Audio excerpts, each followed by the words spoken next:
Hello and welcome to the reading for the energy of Ophiuchus. So I've been doing Ophiuchus readings for I guess the past few months now, and just a little introduction for those of you who might be new to Ophiuchus. Ophiuchus is a constellation above the ecliptic, above the constellation of Scorpio. So we've got Scorpio, ecliptic, and then Ophiuchus is above the ecliptic. And I think Scorpio's claw passes the ecliptic, and then Ophiuchus' leg passes the Ophiuchus on the other side of the claw. And so tropical astrologists don't view Ophiuchus as a sign, and they don't read the Ophiuchus constellation either. I think they feel that it's there, but they just don't feel it's part of the zodiacal chart. And so siderealists, the true sky siderealists, they use the energy of Ophiuchus as a sign and as a constellation, and they read it in their charts. And so it's separated. It's separated from Scorpio. So Scorpio is, I have it right here. Scorpio is November 23rd to December 6th in sidereal. And then Ophiuchus is the December 7th through the 18th. And and they're both very small portions on the zodiacal wheel. And so I have Ophiuchus in Mars and Neptune, and the way that I view Ophiuchus, I kind of feel like it's just a higher octave of Scorpio. You know how they say that Scorpio is the sign of transformation, transmutation, and I believe that Ophiuchus is that transformation from the Scorpion. After the Scorpion has been healed, because Ophiuchus is known as the wounded healer. So, but that's my interpretation. That's how I read it, and you may read it however you please. So, so for this series, I've been using 3 decks. I've been using the Star Tarot, Aquarian Tarot, and this is a reading cards deck called the Sacred Spirit. It's by Anna Stark, and if you're interested in seeing these cards, I did a flip through, and I have the link posted below. So here is the Star Tarot, and I'm going to pull 3 cards from here, and that's going to be our 3 energies, 3 main energies that we're working with for the reading. And if you don't have a planet in the sign constellation of Ophiuchus, you do have a house in the sign of Ophiuchus, constellation of Ophiuchus. So we can all identify with this in some sort of way. If you want to, tropical astrologists are starkly against this Ophiuchian energy. So we have all of the zodiacal signs in our charts due to the house system, and it's just depending on how we want to work with that. So if you wanted to run a birth chart to see where your Ophiuchus lies, I would go to mtz.com, Mastering the Zodiac. Athens has a wonderful site, and he also produces YouTube videos too. So if you're interested in learning more about sidereal astrology, he has a wealth of information on YouTube. But yes, he does allow you to put in your birthday and all that information. And you can pull up a sidereal birth chart, and you can see where Ophiuchus is for you. Okay, if you don't have a house, if you don't have a planet there, you definitely have a house in Ophiuchus, all right? Okay, Ophiuchus, let's see what we have for you today. 8 of Wands, fire energy. Ace of Wands in reverse, more fire. And then the Moon in reverse, major arcana. Okay, my cameras obviously were set up a little differently here, so there we go. Okay, so with the Moon being in reverse, there might be some kind of illusion that is being created here. Perhaps you're like spinning your wheels. This is the card of lots of energy, lots of movement. And then the Ace of Wands, that's that spark to get you moving. So it's kind of looking like there's lots of movement going on. And however, it just might be false movement, the direction that you're headed. I mean, you might feel like you're doing all kinds of things, but yet nothing's truly getting done. You know how they say that if you don't have a plan, if you don't have goals set, then you're just basically wasting your energy because you're not finding where to focus it. And that's kind of what I'm seeing here with this reverse wand, Ace of Wands, is that you're expending all of this energy, but it's not focused energy. And you might kind of have the wool being pulled over your eyes and thinking that you're moving and grooving, but in reality you're not really getting anywhere. You know, you're like treading water. Okay, so I'm going to use the Aquarian Tarot to dive a little bit deeper into this message so we can see exactly what's going on and see if we can maybe fix it, work on it, get some clarity on something. Five of Rods, Seven of Pentacles in reverse, Death in reverse, Queen of Pentacles, Ten of Pentacles, the Fool in reverse, Ten of Swords, Eight of Rods, and the Star card.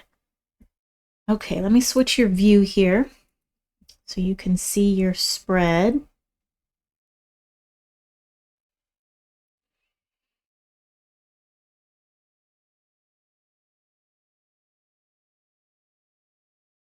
Okay, so our major arcana, we've got Death, we have Star, and then we have Moon here. Death and Moon are in reverse.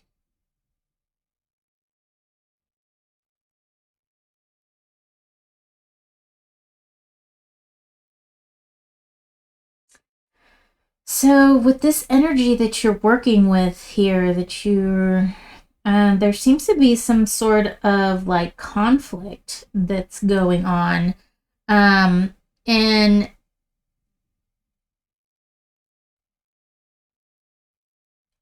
I kind of feel like you, not that you're expending this energy unnecessarily. It seems like this energy that you're working on, this forward movement, is sort of stagnant, or it's expired almost. We've got the Ten of Swords, which is that card of endings, right?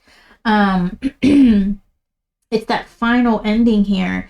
And then we have Seven of Pentacles in reverse, and this is the card of harvesting, of being patient.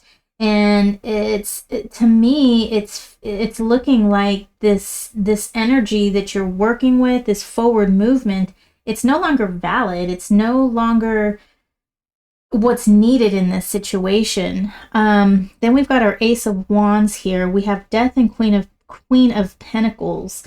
And so I'm seeing that there is and it's interesting that we've got the Eight of Rods here, but there is a lack of you allowing something to transition. It's like you're not allowing this situation here to be over and done with. Perhaps you've put a lot of energy into this and you don't want to give up on it. However, we've got Death here that is saying, you know, it's time. It's time to move on, but you're holding on to it. And Queen of Pentacles, I do see that there is some sort of material attachment to what is going on here. However, with this Eight of Rods,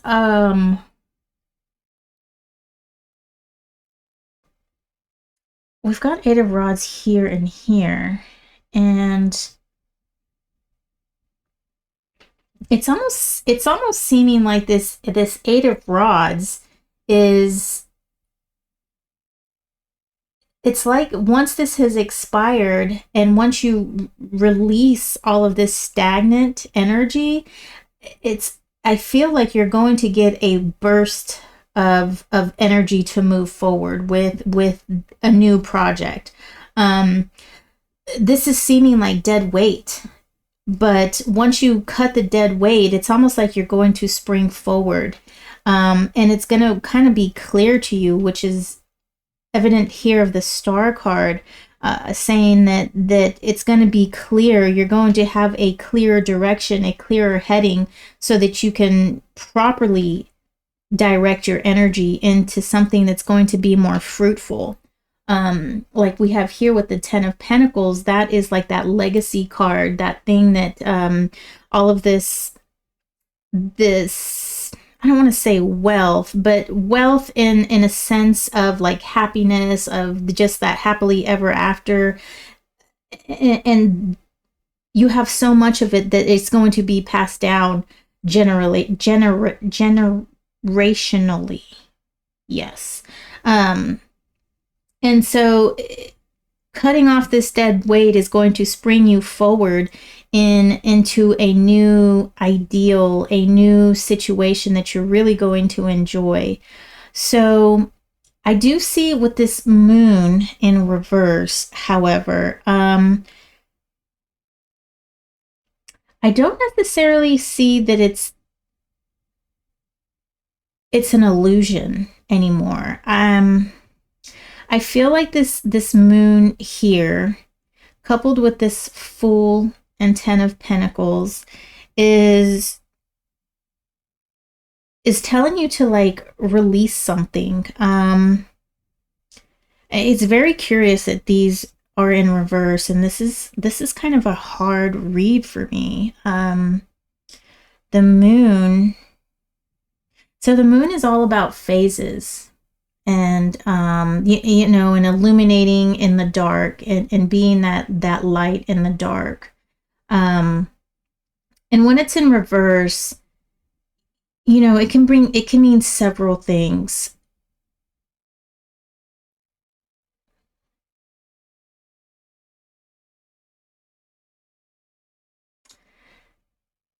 So in going with this situation here, where you're going to release the quote-unquote dead weight, and it's going to be a springboard for you to start moving forward. I think the darkness, the hidden, is going to, you're going to be released of that, and you're no longer going to feel, you're going to kind of,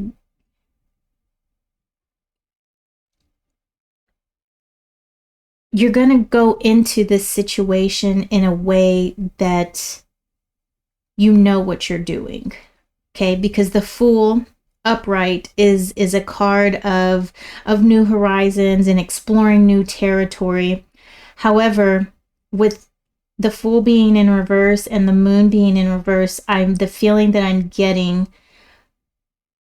is that this is your lesson. This is your been there, done that. When you cut off this dead weight and you finally release yourself of this thing that you're kind of attached to, you're going to get this energy to spring forward with this new idea, and you're going to come at it in a way that you're not going to make the same mistakes here. You're going to be, like I said, that been there, done that situation, and you're going to be able to accomplish your goals in a much faster pace because of this experience here. But what's holding you back is that you're holding on to this stagnant energy, this stagnant situation, and you're not wanting to release it. You're holding on to it, and it's keeping you from something. And it's keeping you from this star and this Ten of Pentacles. It's keeping you from realizing, not realizing and understanding, but manifesting in your true soul's path, your true direction, that thing that you've been wanting for so long. It's stuck in limbo at the moment because of this stagnant energy. Wow, that took a lot of interpretive power. But I'm glad it came out, because that's how I was feeling when I saw the moon and the Fool together. you know, and it seemed like this would be like an illusion, that something was keeping something, there was some sort of false pretense, but it's not that. It's that it's going to be, it's going to be revealed to you in in not in like a slap in the face kind of way, you know. It's going to be like this, the sun, it's all gonna, it's gonna be this major aha moment once this is released. And you're going to be able to work at it in more of a, from a master's point of view, and you're going to be able to bam bam bam and hit all those points and get where it is you need to go and where you want to go. I love that. Wow. I was a little worried there for a moment. I was just like, oh man, I don't know. but it came out, and I've got to thank the ancestors for that.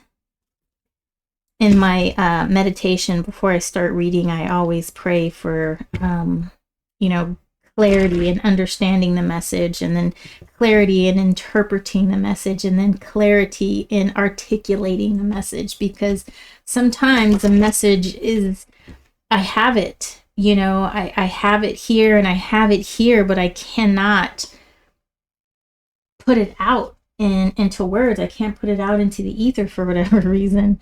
And then I get flustered because I'm stumbling, and then it exacerbates the problem if I start getting flustered. So I really have to keep control of myself, so that it can I guess percolate and so and then when it's ready to come out, it comes out, you know, much like a baby in gestation. You know, your baby knows when it's time to come out, not the due date, that arbitrary date set by your OBGYN, you know. So I'm saying that because a friend of mine is pregnant, and I was like, when's your due date? She was like, oh, I'm getting induced on blah blah blah. And I was like, why are you gonna do that? She was like, well, because, you know, my doctor, blah. And I'm just like, the baby knows when to come. You don't need to hurry things up. I was like, it's not finished baking. But you know, she laughed, and I was serious. I mean, I am all for the natural process.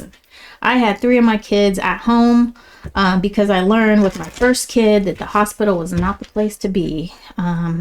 No. Okay. All right. I'm going to pull this card now for you, Ophiuchus. Let's see. Shield your energy. Look beneath the surface. Look at this card. Oh my gosh. Let me show you. Look at this amazing frog. Oh, look at his eyes. Look at that. This is just so cool. I love this. You know, these cards remind me, I went to a Bufo ceremony a couple of times, and just the way that these cards, these geometric shapes, and the way these colors are, it reminds me of the Bufo experience.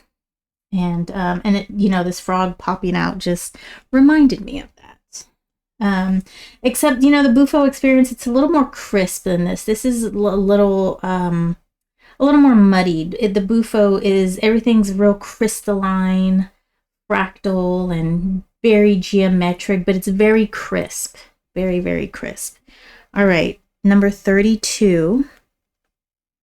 Shield your energy, look beneath the surface, cleanse your space. And I think that is what this is here. You've got to release the stagnant energy. The frog is a diverse amphibian. Living all over the world, the frog thrives in clean habitats. Its life is a process of metamorphosis from egg to tadpole and then to adult frog. Frogs are often seen as the ultimate rainmaker, with the exotic and intrinsic sounds of their beautiful sacred song echoing through their native bushland. Excuse me. This slippery creature cannot endure a toxic environment and requires unpolluted habitats to thrive. In order for you to succeed right now, you must clear and screen your surroundings. Closely connected to the moon cycles, the frog encourages you to release your emotions in a healthy way, washing away any negative physical or mental energies that restrict you from having a positive and peaceful life, encouraging you to look deeper into a situation to find the truth of the matter. And perhaps that, no, I don't feel, because sometimes the moon can be, diving deep, but the moon, that crustacean that's coming out of the pool, that is a creature coming up from the deep, ready to be exposed. Yeah, so maybe with the moon card being in reverse, it could be indicative of needing to dive deep, to look beneath the surface. I don't know. Take this card, moon in reverse, how you will. Okay. And remember, this is my interpretation. If any of these cards, you feel like these cards have a different meaning for you, then by all means take that interpretation for you, because you know your situation, of course, better than I do. This is a general reading, and my readings are meant to stimulate, to help see a situation in a different light, in a way that maybe you might not be able to see it. The tarot is wonderful in that there is 78 156 random possibilities that can be put together. And then I use 2 decks, so 156 times 2. I mean, and so it's just amazing that some random situations can be applied to a situation, and you can look at it through a different lens. So take this card, or any of these cards, how you best identify with it, and how it best can be applied to your situation. Okay, let me start this paragraph over. Encouraging you to look deeper into a situation to find the truth of the matter, the frog will challenge you to release anything that is holding you back from success. You may be feeling swamped right now, swimming through murky water, but just like the frog, you may need to rest or to hibernate from others while you gather your senses and a fresh perspective. Right now, the gentle energy of the frog totem is requesting you to look deep beneath the surface. Not everything is what it appears. Influence from toxic environments is suffocating your natural gifts and talents that need to be nurtured. That would be this situation here. You require a healthy and supportive and loving environment for you to grow and thrive as an individual. Now it is time to take care of your health, releasing emotions and examining your own energy and how it interacts with others. Use this element of water to unblock your energy fields and create a smooth flow of kundalini for personal healing and growth. Find your own sacred song. Call to others who share your passions and interests, where you can support and renew your inner fire. The shadow aspect of this card is stagnation, untidy, and hoarding. The sacred crystal is black obsidian. The angel assistance is Archangel Uriel, who is the angel of clear focus, mental clarity, and shielding negativity. And the affirmation, I am going to put this card up. I wonder if this would work better. Let's see. If I hold it up here. No, I think it works better the other way. I thought about that my last reading, if I should do the overhead camera. Okay, I'm going to read the affirmation, and you can write it down, and then pause the video so you can focus on this frog. I sing the beautiful sacred song of my heart, clear and loud for all to hear. That is the affirmation. Okay, Ophiuchus, thank you so much for your time, and I appreciate you allowing me to read for you. I think this is a wonderful reading. And there were some interesting things, and maybe that we can interpret this moon situation here in a different way, being that there are some things that need to be uncovered. But the moon card upright, that is about uncovering things that may be hidden. with it being in reverse, you know, and then with it working with these energies here. But like I said, this is your reading, and use these cards, these energies, as it applies to you in the best way. Okay, so I'll see you next reading. Take care.